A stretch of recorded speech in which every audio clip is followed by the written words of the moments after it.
Tennessee comes to Athens and can't get the job done. The Vols are going to fall 31-17 to Georgia. I'm Ryan Sylvia. This is Noah Taylor. We're with VolReport.com on the Rivals Network. Let's talk big picture to start this thing off. Where does Tennessee stand in the playoff picture right now after a loss to Georgia? Yeah, coming into it, I think last week before those second playoff rankings came out, we kind of thought, this is a game Georgia needed much more than Tennessee needed. Georgia's room for error after that Ole Miss loss was razor thin. Tennessee, has the one loss, but then the rankings come out and Tennessee stays put at 7. Indiana, who, is undefeated right now, they jump Tennessee. BYU jumps Tennessee. I don't know the score to them right now. They're playing Kansas currently, so that's one to keep an eye on. But I think that kind of hurt Tennessee a little bit, staying put there. You're kind of interested to see where that drop will be Tuesday. We'll find out. But I think this is a game we kind of thought, Georgia back against the wall, playing at home. Kirby Smart's a good motivator. He said this team would, people thought a couple of years ago when they won the national championship, thought they'd, win 5 or 6 games, and they, everybody thought that, of course. But anyway, he's a good motivator. Came in here in a game at home. They haven't been home in a while, and that's just tough for Tennessee to go up against that. It puts them in an awkward spot right now. You have no room for error. Luckily, you got UTEP next week. You got Vanderbilt on the road. Yeah. But right now, it's kind of a tough spot for Tennessee because you feel like you have to rely on a lot of outside factors to help you. And this would have been a game not only to give Tennessee a leg up in the playoff and almost punch their ticket to it for certainty, the SEC championship game too. And the SEC standings are going to be something to look out for after this week shakes out, because there was a lot of teams today that will be playing much bigger games next week in the SEC. Texas A&M being one is right there at the top of the standings. Texas, of course, beats Arkansas. But yeah, big picture, it's a tough blow for Tennessee, but something that I guess we'll find out more Tuesday night. Yeah, I think the way to look at it is this Tennessee team a top 12 team in the country? Yeah. Absolutely. I don't think there's any question that they are. But with every Power 4 conference getting those 4 byes, and then with the group of 5 bid that looks like it'll probably go to Boise State, you're not talking about just the top 12 teams in the country. And with what the committee's going to want to do, you would assume that they'll try to make it fair and try to probably get 4 SEC, 4 Big Ten schools in. Is Tennessee a worse team than Indiana?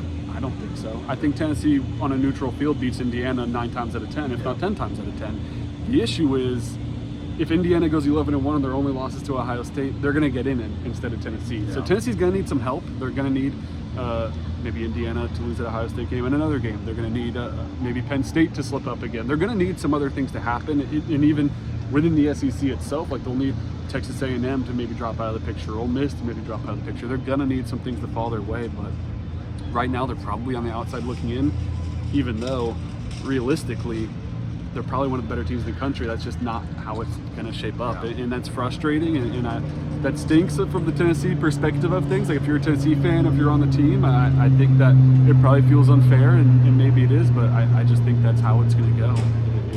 Tennessee's going to need some help, but if kind of the chalk wins out, we'll see. It doesn't look like they're necessarily going to be in it. But let's talk about tonight. Tennessee goes up 10-0 to start this thing off. They're moving the ball all over the field. That first drive, they really just marched it right down, and then the defense comes up, and Georgia can't do much with it. Does it make it a little tougher to swallow that Tennessee goes up 10 points and then, I guess, finishes the game giving up a 31-7 run? Like, does that make it seem worse than it really is? Yeah, it's tough, especially when you consider 2 years ago in this same building with what was at stake. Obviously, that was a 4-team playoff format, but both teams obviously were kind of playing, not necessarily for their season at that point, but it was a big game, and Tennessee was not very competitive in that game. Right? And you come into this one thinking, Georgia's had its struggles offensively. You saw that kind of early with, Carson Beck throwing some balls that were getting kind of batted around, and they're not moving the ball very well. And you felt like, okay, Tennessee's offense has been getting better. I don't know how they'll do on the road, but the defense has shown up in every game this year. The defense, even at Arkansas, has played good enough to win football games, and you just didn't have that tonight. And I think that, coming in here, you probably felt, at least if you're a Tennessee fan, you probably felt some kind of assurance that the defense would play well even if the offense didn't. and they did not play well. Carson Beck had a lot of time. I know we'll get into that probably in a minute, but had a lot of time. The secondary that's played really surprisingly well this year, was giving up big plays, penalties, not getting off the field on third down. It was tough, and when when Tennessee's up 10-0, and not just the fact they're up 10-0. I mean, Max Gilbert, who was 0 for 4 a couple weeks ago, comes out here and drills a 52-yard field goal on the road in this environment. It kind of feels like everything's clicking for Tennessee, and you think that with Georgia's offensive struggles, maybe that'll continue, but the defense just collapsed, I think, at the worst time after playing so well in those first 8 games. And it is tough to go up and kind of have that momentum early and then lose it. Is that the biggest storyline, though? 0 sacks on the day, and it feels like you had an opportunity to take advantage of the struggles Carson Beck has had. You could maybe get him into a hole early, and you're maybe playing in a game where if he does have those early struggles, things start to snowball a little bit because there's so much frustration heading into this game around Carson Beck, but you can't get to him. 0 sacks, you get 2 tackles for loss. Carson Beck throws the ball all over the field. I mean, he's going to finish 25 of 40 for 347 yards and 2 touchdowns. And of course, with how that secondary started, I think by the end of the game, the secondary played a lot better, and a bigger issue was the defensive line. But with the struggles the secondary had immediately, you wanted to be able to get to the quarterback with just 4 rushers and be able to drop those other guys, drop those linebackers, help in coverage, and be able to get to the quarterback with 4 guys. By the end of the game, when they're playing better, you're still rushing those 4 guys, but they're still not getting home. You saw a blitz every now and then. It felt like that worked, but Tennessee wasn't necessarily dialing it up. Is that just kind of the biggest takeaway right now, is what happened to Tennessee's pass rush? Yeah, I think it is. I mean, you've seen it come up time and time again this year. You saw it. And nothing's come easy for Tennessee this year. I mean, outside of that 4-0 start, the second half against Oklahoma, going to overtime against Florida, Kentucky had to come from behind. Mississippi State at times last week was kind of close, and then you lose Nico. But the defense has always been there for them and come up with big plays, game-changing plays. You didn't get the turnovers tonight either, which has been key for them. There were a few that you kind of thought. There's the one that was called a forward pass after the review, and then which I think was pretty straightforward. But then they fumble it the next play, and I can't remember who hopped on it there, but it gets loose, and you come up empty on that. That's not really anybody's fault. It just shows you Tennessee had multiple chances here to maybe flip some momentum in this game, and those were in the first half. And you've expected that defense to be the momentum shifter, and you really needed that on the road tonight to kind of take this crowd out of it. It looked like it early, like we mentioned, they were batting down passes and everything, but it just that they didn't get close to them the rest of the game. And I do agree with you. I think that is the biggest takeaway. And for a team that has relied on that all season, it wasn't there tonight, and Tennessee obviously couldn't overcome that. Offensive side of the ball, what did you think about how Tennessee played on that end? I think you saw some of the improvement. I mean, especially early. Dylan Sampson did what he does. Another 100-yard game. Every single game he's rushed for 100 yards and at least 1 touchdown this season. Continues tonight, except the Oklahoma game. He did find the end zone, but he was in the 90s for rushing yards. Yeah, so he was right knocking there on the door. So another great game for him. I mean, he breaks off that 27-yard run. That was a great answer by Tennessee after Georgia had taken the lead. They needed that. that. It looked like they were going to go into the half with the lead, but again, the defense wasn't able to get pressure on Carson Beck and move the ball downfield and get the game-tying field goal. And of course, Tennessee doesn't score at all in the second half. But there were some opportunities on that side of the ball. Dante Thornton drops a pass down here on a drive that stalls out. Squirrel White on that same drive, maybe defensive back gets there a tad early and knocks the ball away, and then that was a momentum killer. You had some of the motion penalties that Tennessee has just struggled with the last 4 years on the road, or pre-snap penalties that they've struggled with on the road up front.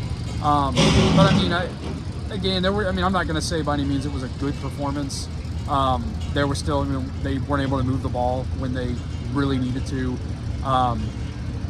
But I think overall, you saw some improvements there, but ultimately, again, this offense. Now, I know we've talked a lot about they're getting together. We're 9 or 10 games into this season now, and after that performance, you're kind of like, of time. That's you maybe that's just where they are, where they're at, and again, the defense has bailed them out a lot. And they just weren't there for them tonight. 5 sacks or Nico sacked 5 times. That feels a little misleading, though. I really didn't think the offensive line played that bad. Maybe when you compare it to how well Georgia's line played, then maybe it feels a little worse. But I didn't feel like that was the biggest issue in the world for Tennessee. There's some frustrating penalties, whether that is a warranted call or not. Like you mentioned the Squirrel White one, where it's a frustrating no call, but then there's also occasional procedure penalties. But once again, that didn't feel like the biggest issue in the road compared to some times in the past that Tennessee's had. Wide receiver play I thought could have been better, and part of that is, I mean, Dante Thornton doesn't look fully healthy, and he hasn't looked fully healthy all season, so at least since Arkansas, because he's been your best receiver this season. He's been better than the starting three that they've had out on the field. I know he's not a guy that they want to try in the slot again. They felt like the experiment didn't work, so they're trying him out on the outside, but it feels like he's been more productive than Brew McCoy, and Brew McCoy, you do have to give him props because he's such a great blocker, too. That it's not all pass catching with him, but it feels like he's had a better season than Chris Brazzell, who's maybe in a similar spot that Thornton was a year ago, where he's trying to get adjusted, and he's just not playing much. And I think the only real explanation for that is he's not at 100%. And so the receivers room haven't been great. Miles Kitselman had a nice game, rush for a touchdown, but it's just not clicking. We keep saying it's so close, it's so close. It is close, but you're 10 games into the season now, and at what point does it click? Who knows if it ever does? I expect them to put up 1 million points against UTEP next week. I expect them to handle business against Vanderbilt, but at the same time, like you said, Mia, this is just what the offense is. But Tennessee, as I just said, they have 2 games that you feel like are pretty winnable. Vanderbilt, obviously, a much tougher opponent this season than the past, but still a game Tennessee should win. So, Vols on track to finish 10-2. They'll have to take care of business, and we'll see how that goes. But we'll have you cover the rest of the way and figure out what that postseason looks like for Tennessee, whether that's a bowl game, playoffs, or whatever it is. Basketball coverage as well over at VolReport.com. Links to everything you need is in the description. Thanks for watching.